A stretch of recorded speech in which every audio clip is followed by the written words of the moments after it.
Hi guys, welcome to my vlog. Ngayon guys, nagbabalik po ako. Nandito po ako sa likod. Tapos, umaambon po ng malakas sa patak. Ayan po guys, ayan nasa likod po ako guys. Tsaka guys, umiinom na ng soft drinks. Kakauwi ko lang pala sa school.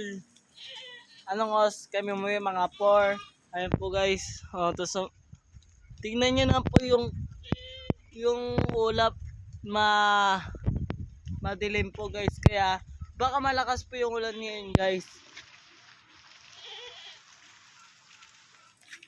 Ayan po guys, tsaka huwag nyo po kalimutan i-follow sa Facebook, YouTube at i-like nyo na, tsaka ikalat nyo na po ang aking video para madali tayo sumikat guys.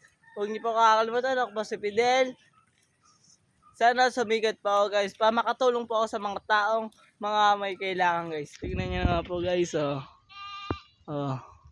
nakikita nyo naman po guys, umaambon. Tapos umiinom pa ako ng soft drinks. Ayan po guys. Sige po guys, hanggang dito na po yung video. Ay, wait lang po guys.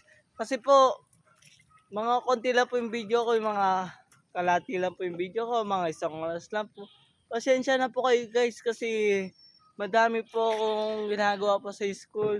Lagi po kami nagre-report, lagi po kami nag-quiz. Pasensya na po kayo guys kasi inuuna ko muna po yung pag-aaral ko bago sa video ko kasi gusto ko po magkatapos ng pag-aaral para makatulong po ako sa mga pamilya ko. Ayun po guys, sana maintindihan nyo po kung minsan po wala po ang video na ipopost. Pasensya nyo na po ako guys. Tsaka guys, hanggang dito na po yung video guys. Bye!